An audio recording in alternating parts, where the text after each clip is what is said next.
तेरा साथ है तो मुझे क्या कमी है, अंधेरों से भी मिल रही रोशनी है, तेरा साथ है तो। गीत की इन्हीं पंक्तियों को सार्थक करते हैं शनिदेव महाराज।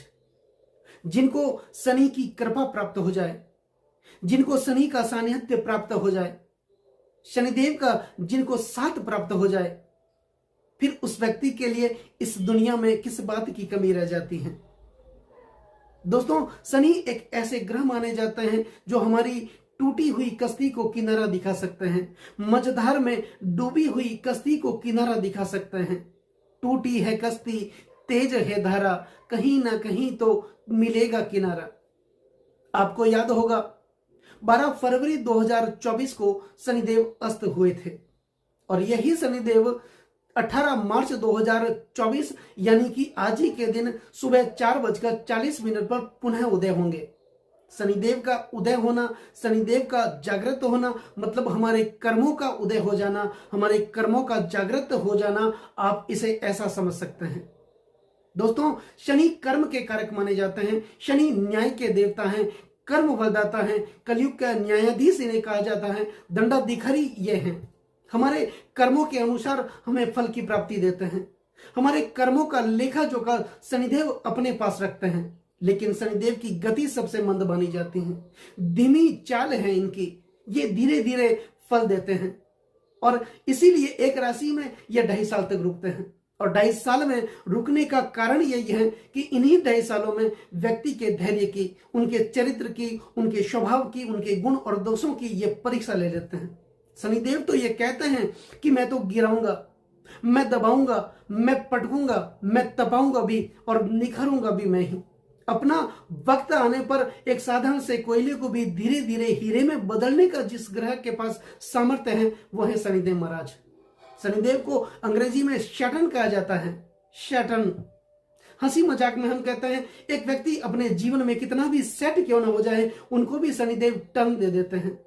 लेकिन शनिदेव की कृपा अगर प्राप्त हो जाए, शनिदेव का सानिध्य जिनको प्राप्त हो जाए, उनके ऊपर धन्य धान्य की मां लक्ष्मी की कृपा प्राप्त हो जाती है।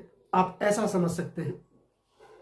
दोस्तों, ये जो राशिफल है, ये जो ज्योतिष का कार्यक्रम है, यह आपकी जन्म की राशि कुंभ राशि पर आधारित है। और अगर आपको आपका लग्न पता है तो इस कार्यक्रम को आप अपनी लग्न राशि के अनुसार भी देख सकते हैं।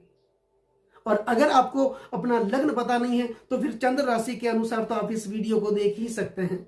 लग्न हमारा अपना माना जाता है, लग्न हमारा तन है, चंद्रमा हमारा मन है और लग्न हमारी आत्मा भी है। तन, मन और आत्मा का जब मिलन होता है तभी जीवन में फल की प्राप्ति होती है, हमारे जीवन का निर्माण होता है, हमारे भाग्य में कुछ न कुछ बड़ा परिवर्तन होता है। दोस्तों, कुंभ राशि वाले जातकों के लिए आपको पता होगा यही शनिदेव आज की तारीख को 18 मार्च 2024 को सुबह 4:40 पर उदय होंगे और यही शनिदेव कुंभ राशि वाले जातकों के लग्न भाव में विराजमान है, अपनी मूल त्रिकोण राशि में, अपनी स्व राशि में, सबसे प्रिय राशि में विराजमान है। दोस्तों, यहां पर शनिदेव को शुक्र का भी साथ मिलेगा। शुक्र और शनिदेव ये प्रबल मित्र ग्रह माने जाते हैं। शनिदेव की 2 राशियां हैं, मकर राशि और कुंभ राशि।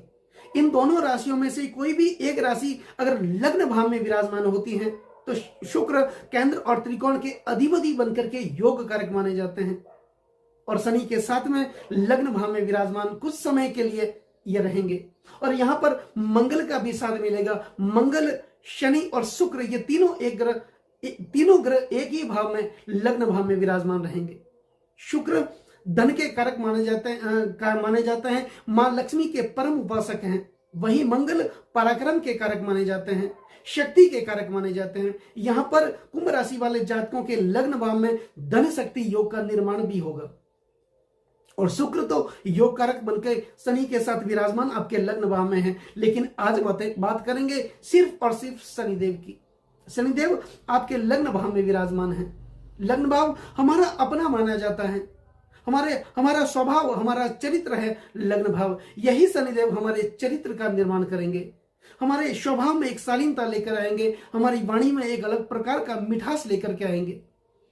हम हमारी वाणी कुशलता के कारण कठिन से कठिन परिस्थितियों को भी अपने नियंत्रण में कर लेंगे, आप ऐसा समझ सकते हैं। और शनिदेव यहां पर बैठ करके हमारे तन और मन और आत्मा को निखारेंगे।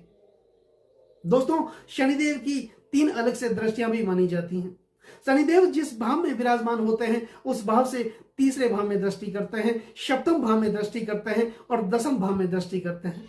यही शनिदेव कुंभ राशि वाले जातकों के लिए लग्न भाव में विराजमान है और इनकी तीसरी दृष्टि आपके पराक्रम भाव पर जा रही है, आपके साहस भाव पर, आपके छोटे भाई बहनों के भाव पर जा रही है। और मेष राशि पर शनिदेव की दृष्टि है। मेष राशि में शनिदेव अपनी नीचस्थ राशि में होते हैं और शनिदेव की ये नीचस्थ दृष्टि है। लेकिन आप ऐसा समझ सकते हैं कि यहां पर शनिदेव तीसरे भाव में दृष्टि डाल करके आपको आलस्य प्रदान करेंगे, आपको आलसी बनाएंगे। आप आज का काम कल पर छोड़ देंगे, लेकिन आपको लगातार प्रयत्न करते रहना है, क्योंकि शनि तो कर्म के कारक हैं, न्याय के देवता हैं। ये लगातार कर्म करवाते रहेंगे, आपको शांति से बैठने नहीं देंगे। तब तक बैठने नहीं देंगे जब तक आप अपने लक्ष्य को प्राप्त नहीं कर लेंगे। लेकिन यही शनिदेव की दृष्टि जब तीसरे भाव में होती है, निश्चित तौर पर समझ सकते हैं आपके पराक्रम में, आपके साहस में, आपके आत्मविश्वास में, आपके कॉन्फिडेंस में वृद्धि होगी और आप लगातार आगे बढ़ने के लिए प्रयत्न करते रहेंगे।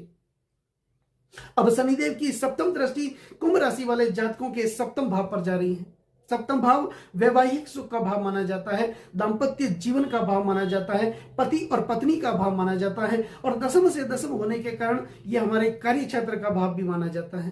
तो शनि तो है ही कर्म के कारक, ये लगातार कर्म करने के लिए प्रेरित करते रहेंगे, कुछ न कुछ जीवन में नया करते रहेंगे।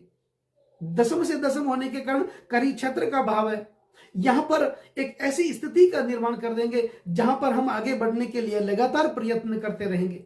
आपके दाम्पत्य जीवन में मधुरता देखी जाएगी, नव दंपतियों के लिए संतान प्राप्ति के योग भी बनेंगे, वैवाहिक सुख की प्राप्ति होगी, धन धनी की आपके लिए वृद्धि होगी। जो बीज आपने बोया था, आप अपने कर्मों के, अपने परिश्रम के कारण जो बीज आपने बोया था, वो बीज विशाल वृक्ष बन करके आपके लिए तैयार खड़ा है, आप ऐसा मान सकते हैं। लेकिन लगातार प्रयत्न आपको करना है, मेहनत आपको करनी है, क्योंकि शनि तो माने ही जाते हैं मेहनत के ग्रह, परिश्रम के ग्रह माने जाते हैं। परिश्रम करने के बाद हमारे जीवन को ये निखारते हैं और इन्हीं शनि की दसम दृष्टि हमारे दसम भाव पर रहेगी। दोस्तों, दसम भाव हमारे उच्च पदवी, मान मर्यादा और प्रतिष्ठा का भाव माना जाता है, हमारे कार्य क्षेत्र का भाव माना जाता है, हमारे सपनों और हमारी इच्छाओं का भाव माना जाता है, परिवर्तन का, पदोन्नति का, प्रमोशन का भाव यही दसम भाव माना जाता है। निश्चित तौर पर मानिए कि कहीं न कहीं कोई पदोन्नति रुकी हुई थी, प्रमोशन रुका हुआ था, वो प्रमोशन फिर से बहाल होगा और शनिदेव इसमें कुछ न कुछ नयापन लेकर के जरूर आएंगे। जहां पर आप कार्य करते हैं, चाहे आप नौकरी करते हैं, व्यवसाय करते हैं, वहां पर अपना सर्वश्रेष्ठ देने की कोशिश आप करेंगे और अपने जीवन को उच्चतम स्तर पर ले जाने की आप लगातार कोशिश करेंगे। जो सपने, जो इच्छाएं लगातार आपकी दबी हुई थी, वही सपने, वही इच्छाएं आपकी शनिदेव पूर्ण करेंगे।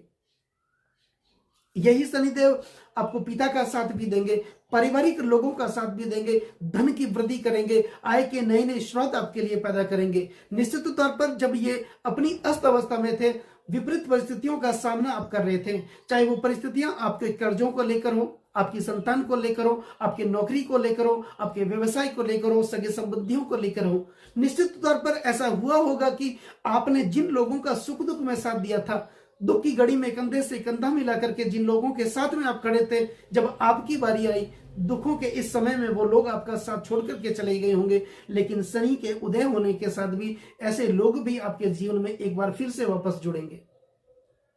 दोस्तों, शनि की कृपा आपके ऊपर प्राप्त होगी और यही शनिदेव आपके लग्न भाव के अंदर अपनी स्वराशि में, अपनी सबसे प्रिय राशि कुंभ राशि में विराजमान है और 29 मई 2025 तक यह आपके लग्न भाव को सुशोभित करती रहेगी। तो निश्चित मानिए शनिदेव उदय होंगे, कुंभ राशि वाले जातकों के लिए ये सर्वाधिक शुभ स्थिति को दर्शाते हैं। तो शनि को और भी प्रसन्न करने के लिए, शनि का उपाय करने के लिए कुछ बातों का ध्यान रखना भी बहुत जरूरी है। शनि के बीज मंत्रों का जाप आप जरूर करें। शनि के पौराणिक मंत्रों का जाप, ओम नीला जन्म समाभासम रवि पुत्रम यमागर्जम छाया मार्तंड संभूतम तम नमामि शनैश्वरम, इस मंत्र का आप नियमित जाप जरूर करें। मंगलवार के दिन आप हनुमान जी के मंदिर में जाकर के बजरंग बली के दर्शन जरूर करें। सुंदर कांड का पाठ हो सके तो अपने घर में जरूर करें, लेकिन हनुमान चालीसा का पाठ आप जरूर करें। जिन्होंने बजरंग बली को प्रसन्न कर लिया, हनुमान जी की कृपा जिनके ऊपर प्राप्त हो गई, समझ लो शनिदेव की कृपा आप लोगों पर प्राप्त हो गई। और शनिवार का अगर आप उपवास करते हैं तो वह जरूर करें, और छाया पात्र का दान आप जरूर करें। शनिवार के दिन संध्या काल के समय शनि का सबसे प्रिय वृक्ष होता है पीपल का वृक्ष। वहां जाकर के संध्या काल के समय एक दीपक में सरसों का तेल डाल करके अपना मुख देख करके आप संध्या वहां रख करके आप वापस आ जाएं, और पीछे मुड़ के आपको नहीं देखना। यह उपाय आपको करना है। शनिदेव की कृपा आप लोगों पर हमेशा बनी रहेगी। तो दोस्तों, कैसा लगा ये वीडियो? अगर ये वीडियो आपको अच्छा लगा हो, मेरा समझाना आपको सार्थक लगा हो, तो इस वीडियो को आप आगे से आगे शेयर जरूर करें। बेल आइकन बटन को दबाना बिल्कुल भी ना भूलें, ताकि मेरे आने वाले और भी नए नए वीडियो के नोटिफिकेशन आप लोगों तक पहुंच सके। और आपका एक प्यार भरा लाइक और कमेंट जरूर करें, क्योंकि आपका एक लाइक मेरे अंदर बहुत ज्यादा मोटिवेशन और आत्मविश्वास भर देता है। नमस्कार दोस्तों।